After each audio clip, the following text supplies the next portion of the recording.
In a quiet village tucked away in southern Thailand, life moved at its own gentle pace until the shadows of unrest began to creep in.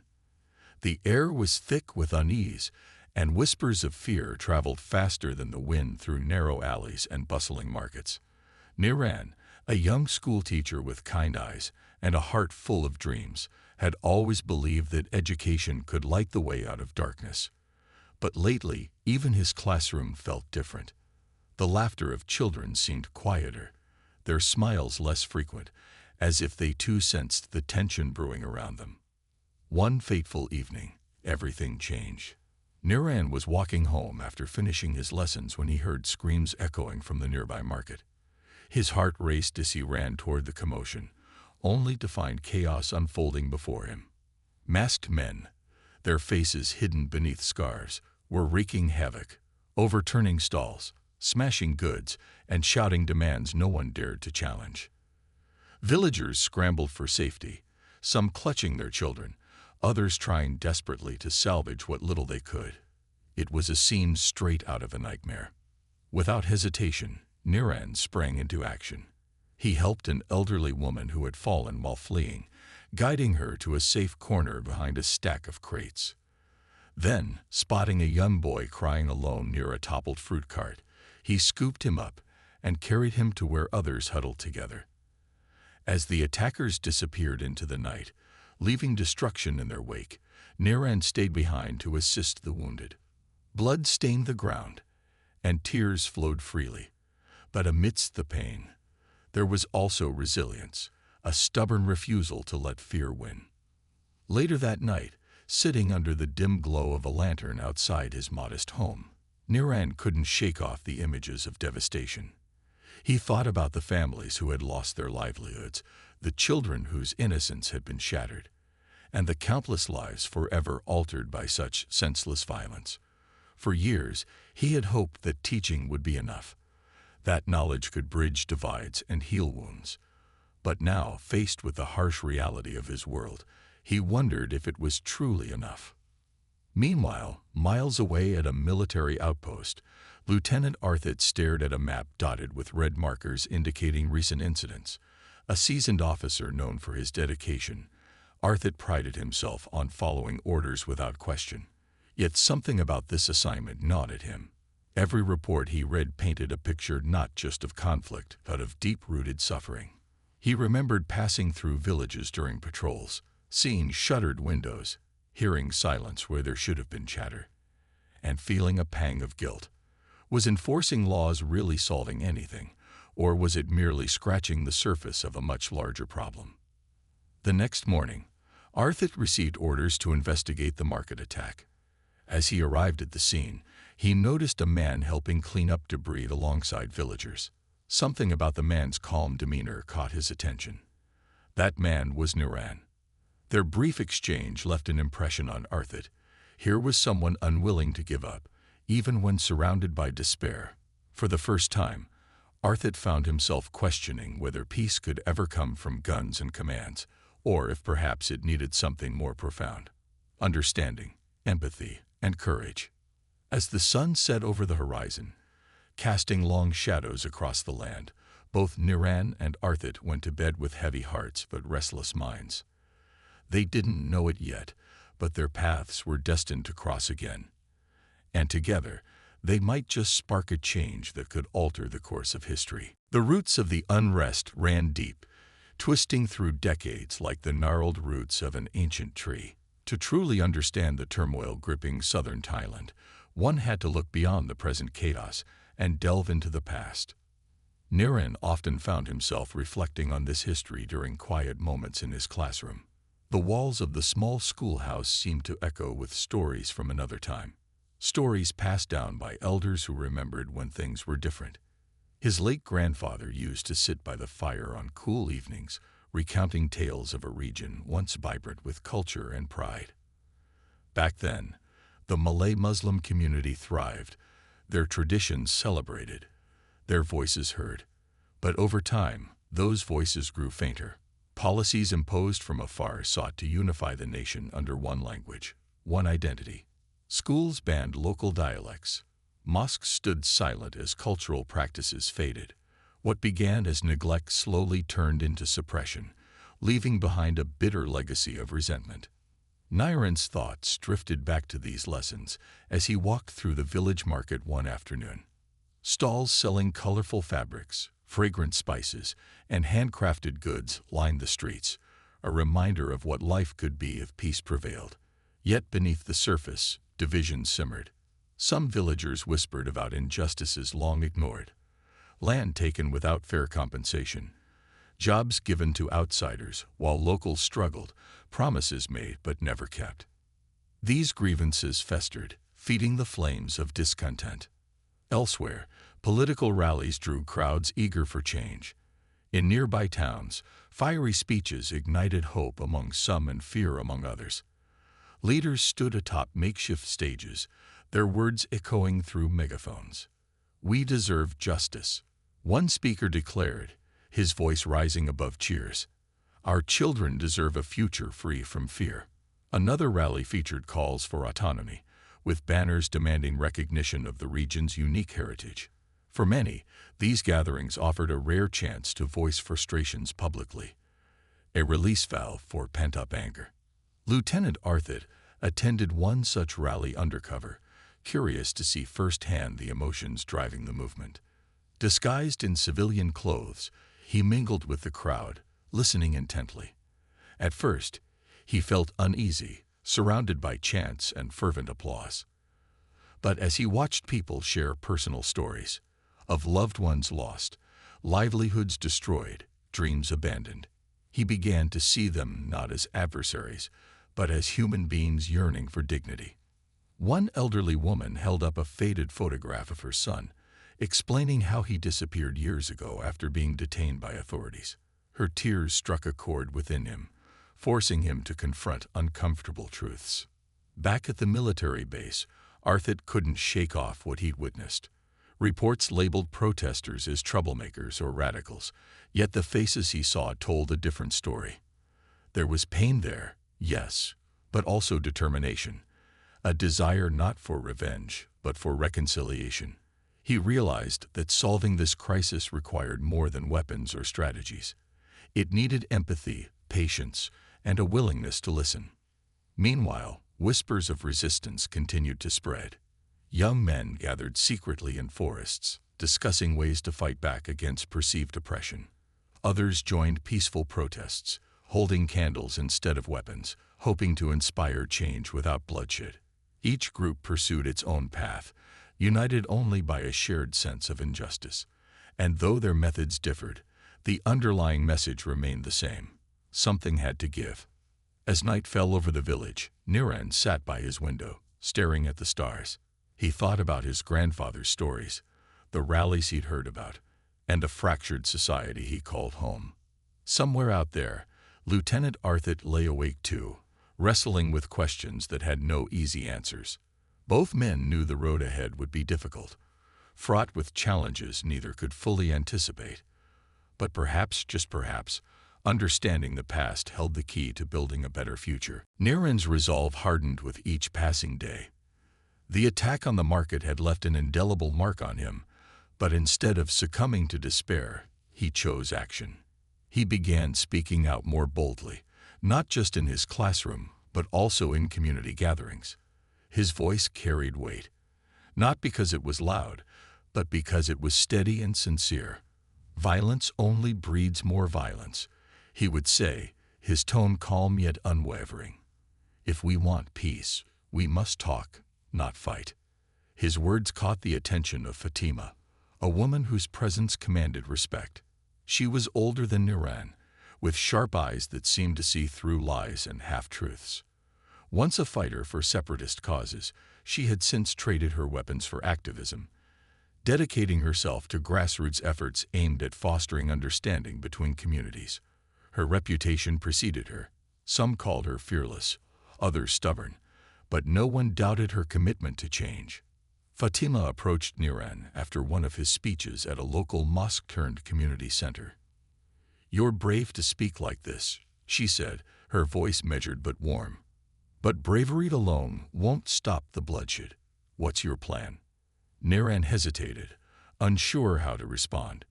He believed in dialogue, but he hadn't thought much beyond that. Sensing his uncertainty, Fatima smiled faintly.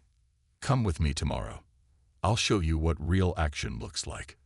The next evening, under the cover of darkness, Niran followed Fatima to a secluded farmhouse on the outskirts of the village. Inside, a small group of people sat in a circle: teachers, farmers, shopkeepers, even former combatants, all united by a shared desire for peace. They called themselves the Bridge, a name symbolizing their goal: to connect divided communities. As Niran listened, he realized these meetings were more than discussions. They were lifelines for those tired of conflict. Inspired, Niran threw himself into organizing similar gatherings. With Fatima's guidance, they reached out cautiously to moderate leaders from both sides of the divide. It wasn't easy. Mistrust ran deep, and many were reluctant to engage. But slowly, doors began to open. Lieutenant Arthit, meanwhile, found himself drawn into the periphery of these efforts. During a routine patrol, he stumbled upon one of Niran's secret meetings while responding to a false alarm about suspicious activity. At first, Arthit's arrival caused panic. Villagers scrambled to disperse, fearing another raid or arrest. But Niran stepped forward, raising his hands in a gesture of peace. "We're not doing anything wrong," he said firmly. "We're trying to fix what's broken." For a moment, Arthit hesitated. Protocol dictated he shut the meeting down, but something in Niran's eyes stopped him. Instead, he ordered his men to stand down and observed silently from the sidelines. Afterward, Niran approached Arthit cautiously. "You saw us tonight," he said. "We're not enemies. We're just people who want to live without fear." Arthit didn't respond immediately. He knew the risks involved, not just for Niran and the villagers, but for himself if his superiors discovered his leniency. Yet, as he walked back to the outpost that night, he couldn't ignore the flicker of hope he glimpsed. Maybe there was another way. Over time, Arthit began using his position to subtly aid the movement. He tipped off organizers about upcoming raids, allowing them to relocate meetings safely.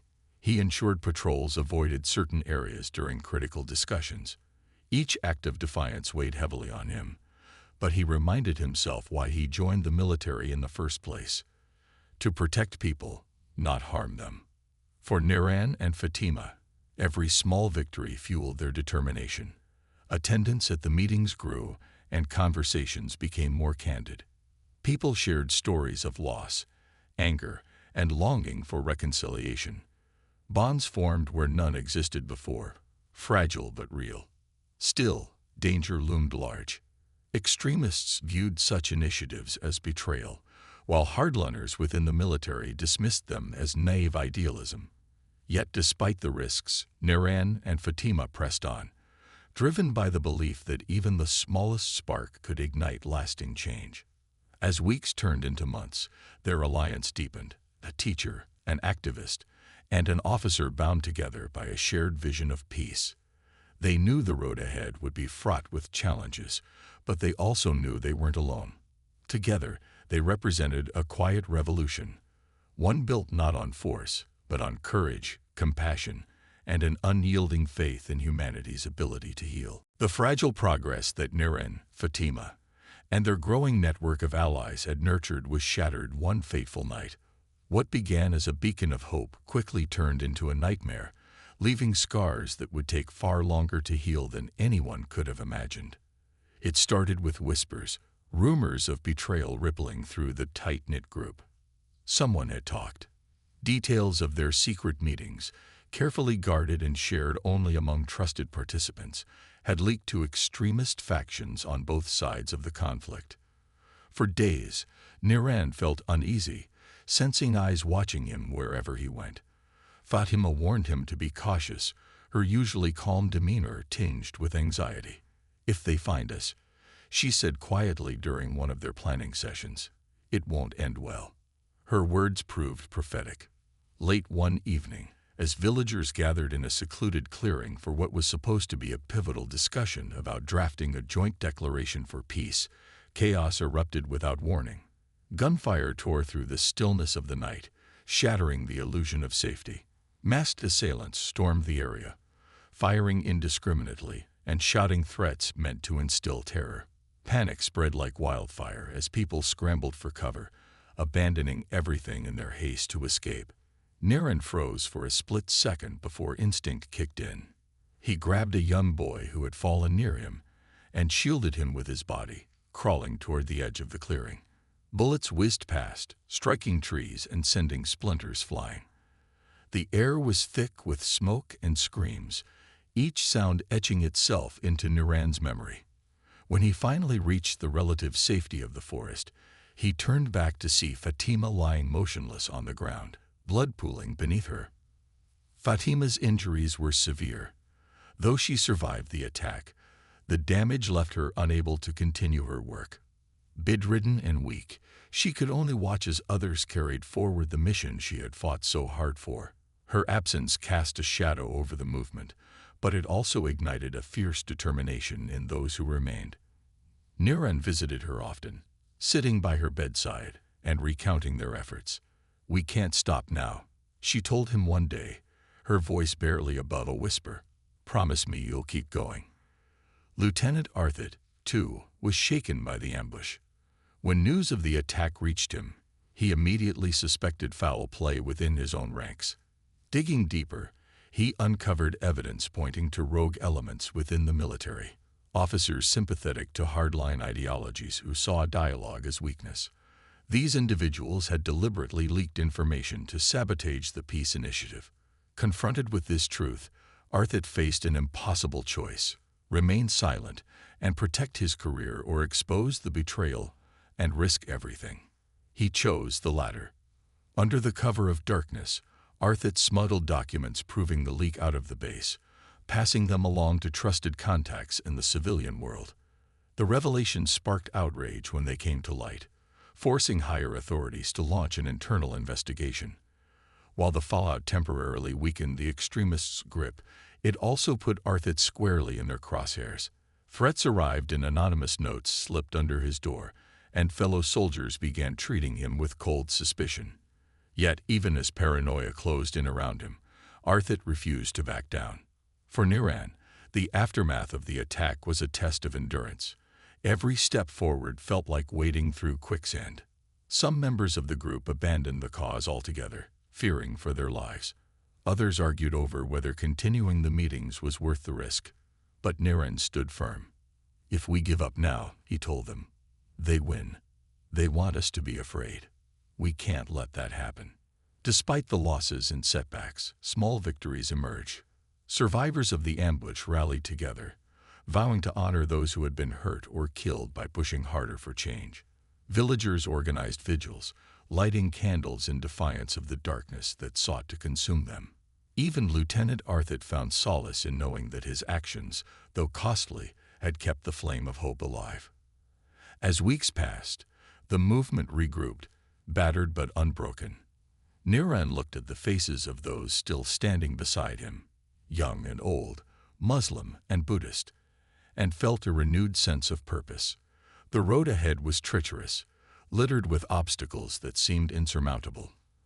But if there was one thing Niran had learned, it was this: true courage wasn't the absence of fear, it was the decision to move forward despite it. And move forward they would, no matter the cost. The scars of the ambush lingered, but they also became a rallying cry. Niran, fueled by grief and determination, knew that retreating into silence wasn't an option. The attack had shown him just how fragile their efforts were, but it had also revealed something else: the resilience of people who refused to be silenced. He decided to take a bold step, one that would either unite the fractured communities or expose them to even greater danger. He proposed holding a public forum, an open gathering where representatives from every corner of society could come together to discuss solutions. At first, the idea seemed impossible. "You're inviting trouble," some warned. "People will see it as a target." Others doubted whether anyone would show up at all. But Niran pressed on, driven by Fatima's words echoing in his mind.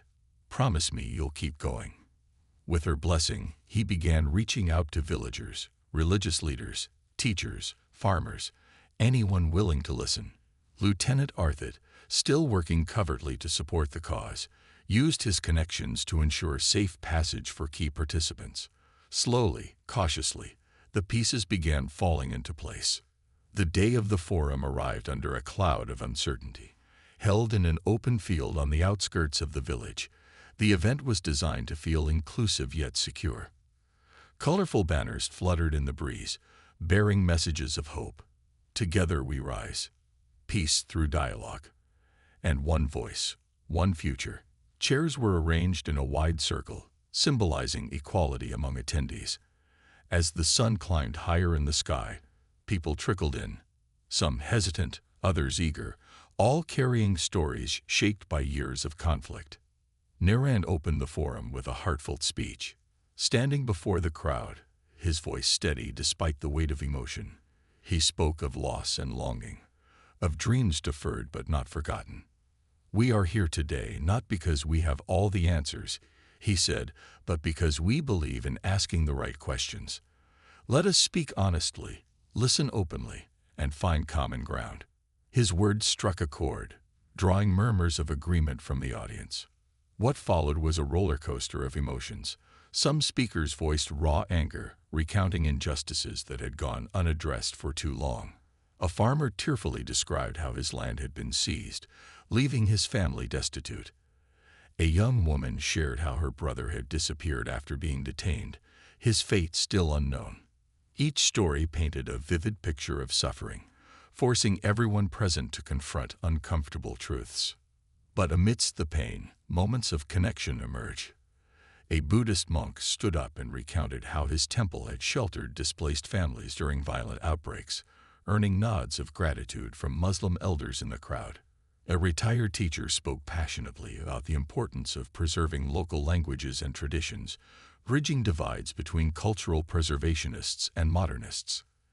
Even former combatants joined the conversation, admitting their mistakes and expressing a desire for redemption. Lieutenant Arthit watched from the sidelines, moved by what he saw. For so long, he had viewed this region through the lens of duty and discipline. Now, seeing people lay down their defenses, not their weapons, but their walls of mistrust, he understood the power of vulnerability. It wasn't weakness, it was strength. When a villager approached him later, thanking him for ensuring safety during the forum, Arthit felt a rare sense of fulfillment. Perhaps this was why he had chosen to serve, to protect not just lives, but possibilities. By the end of the day, exhaustion hung heavy in the air, but so did hope. Attendees agreed to draft a joint declaration calling for ceasefire talks, pledging to work toward reconciliation rather than revenge. Though disagreements remained, there was a newfound willingness to compromise, a recognition that peace required sacrifice from everyone. As the forum concluded, Niran looked around at the sea of faces illuminated by the setting sun. They weren't perfect, and neither was the path ahead. But for the first time in years, he felt a glimmer of optimism. The forum hadn't solved everything. It couldn't erase decades of pain overnight. But it had planted seeds, seeds of understanding, empathy, and unity. And sometimes, that was enough to start changing the world. The momentum from the forum was undeniable, but turning words into action proved far more challenging than anyone had anticipated. The joint declaration calling for ceasefire talks sparked cautious optimism, yet it also drew fierce opposition from those who thrived on division. Extremists on both sides saw the initiative as a threat to their power and responded with calculated brutality. Violence escalated in the weeks that followed, each attack designed to derail progress and instill fear. Niran found himself at the center of this storm. His growing prominence made him a target, and one evening, as he walked home from a planning session, shots rang out in the darkness. He dove behind a low wall just in time, his heart pounding as bullets struck the ground where he'd been standing moments before. Though shaken, Niran emerged unscathed. Physically, at least. The attempt on his life left an indelible mark, a reminder of how fragile peace truly was. Lieutenant Arthit faced mounting pressure within the military. His role in facilitating the forum hadn't gone unnoticed, and whispers of insubordination spread through the ranks. Some accused him of sympathizing with the enemy, while others demanded he be reassigned to quell suspicions of bias. Despite the hostility, Arthit refused to abandon the cause. He continued working behind the scenes, using his position to intercept intelligence about planned attacks and warn villagers discreetly. Each act of defiance came at a cost, isolating him further from colleagues who once respected him. Yet amid the chaos, unexpected allies began to emerge. In a small village nestled between rice paddies, a Buddhist monk named Fray Ananda opened the doors of his temple to families displaced by violence. His actions defied long-standing prejudices, earning both admiration and criticism. "This is not about religion or politics," he told skeptics. "It's about humanity." Inspired by his courage, other religious leaders followed suit, creating safe havens where people could seek refuge regardless of background. Meanwhile, a retired general named Thanin broke his silence, speaking out publicly against militarized approaches to the conflict. Once a staunch advocate for force, Thanin now argued that true stability required addressing root causes rather than suppressing symptoms. His speeches gained traction, drawing attention to systemic issues like economic inequality and cultural marginalization. Though some dismissed him as naive, his voice added legitimacy to the movement, encouraging moderates to step forward. Fatima, though still recovering from her injuries, played a crucial role in guiding new activists. From her bedside, she mentored young leaders eager to carry the torch. "Change doesn't happen overnight," she reminded them. "But every small step matters." Her wisdom kept spirits high during moments of doubt, reminding everyone that perseverance was key. Despite these glimmers of hope, challenges loomed large. Ceasefire talks remained elusive, bogged down by mistrust and competing demands. Progress felt agonizingly slow, testing even the most committed participants. Yet Niran refused to lose sight of the bigger picture. During a tense meeting with community leaders, he held up a photograph taken at the forum. A diverse group smiling together under the banner, "One voice, one future." "This is why we keep going," he said firmly. "Not because it's easy, but because it's necessary." As months passed, incremental changes began to take shape. Schools reopened in areas once deemed too dangerous, guarded jointly by volunteers from different backgrounds. Markets bustled again, albeit cautiously, as vendors returned to rebuild their stalls. Even Lieutenant Arthit noticed subtle shifts during patrols. Fewer hostile stares, more nods of acknowledgement. These changes were small, almost imperceptible, but they signaled something profound, a willingness to coexist, however tentatively. Still, the road ahead was fraught with uncertainty. Extremists continued their campaigns of terror, determined to snuff out any sign of unity. Hardliners within the government resisted calls for reform, clinging to outdated policies. Yet Niran, Fatima, and their allies pressed on, buoyed by the belief that change, no matter how slow, was worth fighting for. In quiet moments, Niran often thought about the candlelight vigils held after the ambush.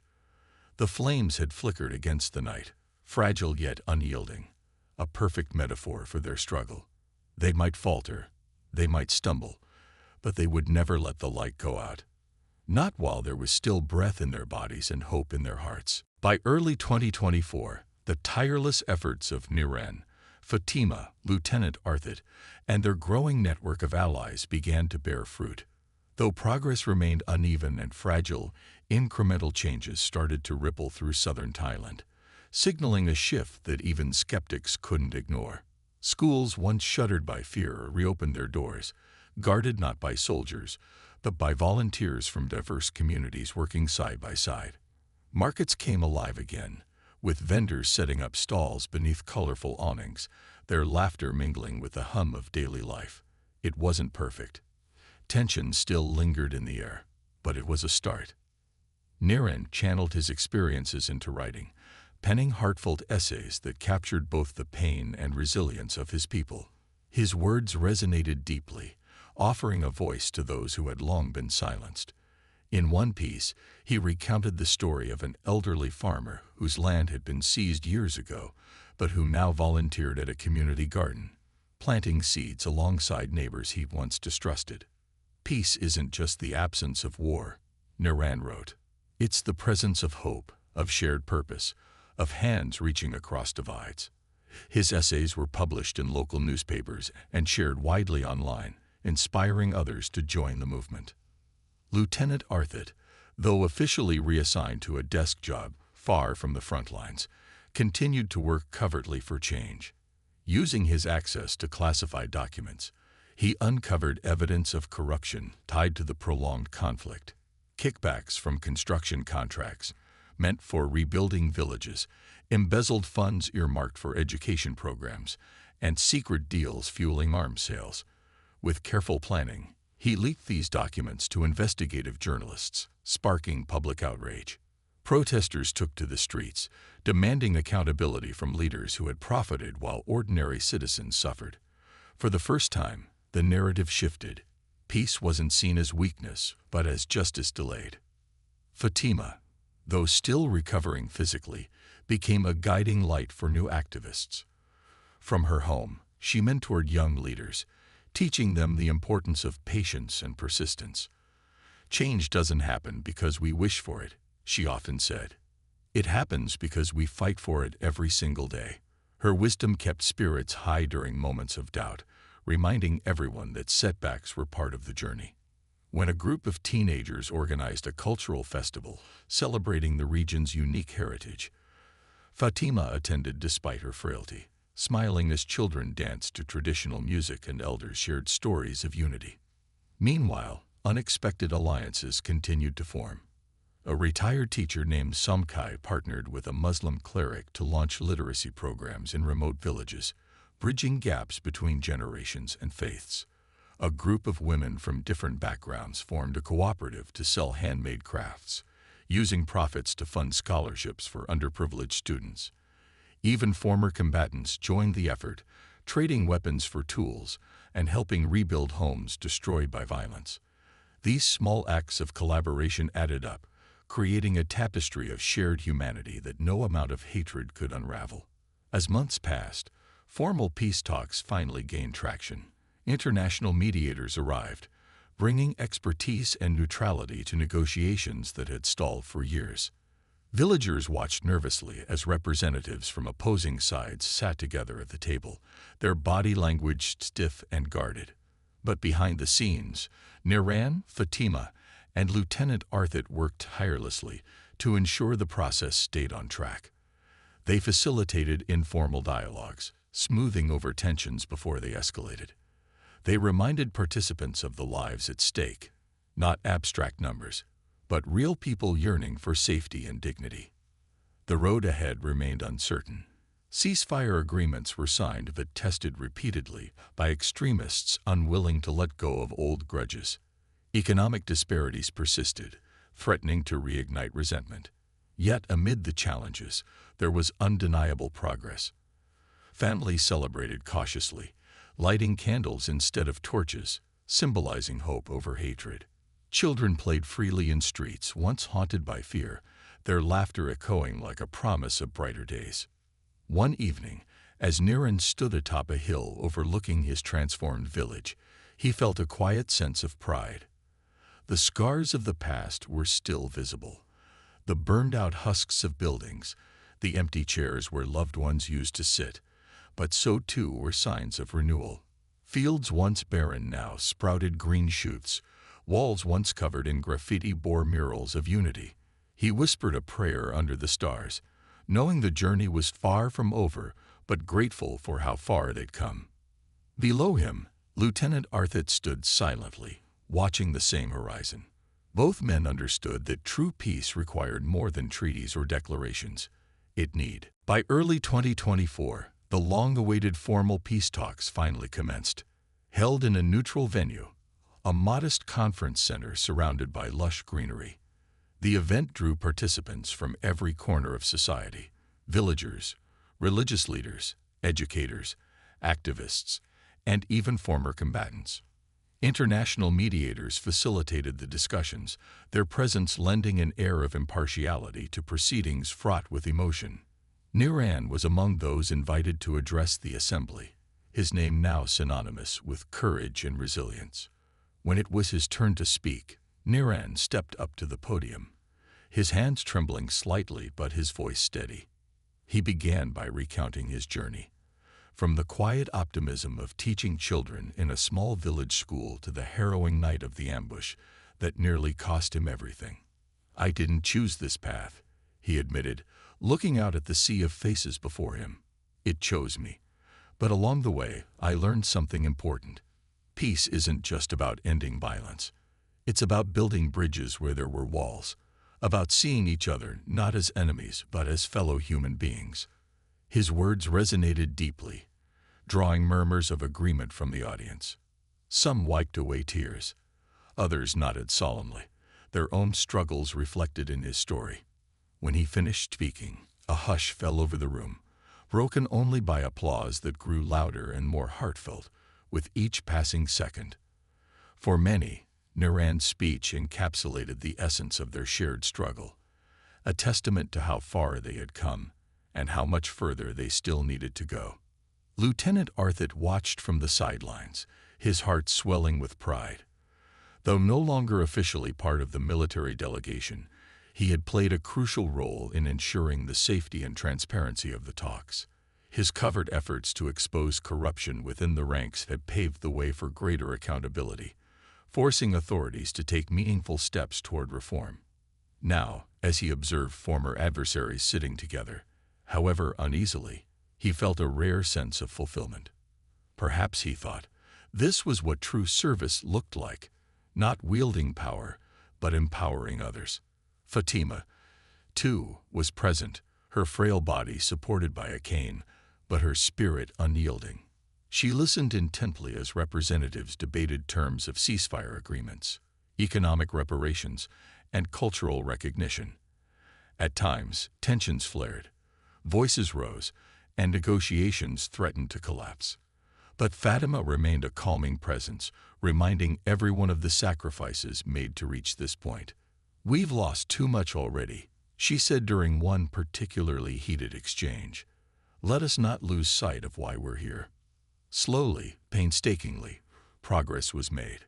Agreements were drafted, compromises reached, and commitments signed. The final document wasn't perfect. It couldn't erase decades of pain or immediately resolve deep-rooted grievances, but it represented a monumental step forward. Villagers celebrated cautiously, lighting candles instead of torches, symbolizing hope over hatred. Children danced in the streets, their laughter echoing like a promise of brighter days. As the sun set on the final day of the talks, Heartwarming stood outside the conference center, gazing at the horizon painted in hues of orange and pink. Lieutenant Arthur joined him, the two men sharing a moment of quiet reflection. "Do you think it'll last?" Arthur asked after a while, his tone tinged with uncertainty. Heartwarming smiled faintly. "I don't know," he replied honestly. "But I do know this. If we keep believing, if we keep working, then maybe, just maybe, it will." Their conversation was interrupted by the sound of footsteps. Turning, they saw Fatima approaching, her face glowing with quiet determination. "The hardest part is yet to come," she said, her voice firm despite her frailty. "Peace isn't something you achieve once and forget about. It's something you nurture every single day." Her words lingered in the air as the three of them stood together, united by a shared vision of a better future.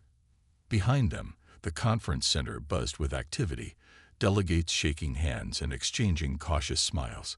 Ahead lay challenges untold, economic disparities to address, wounds to heal, trust to rebuild, but also opportunities unimagined.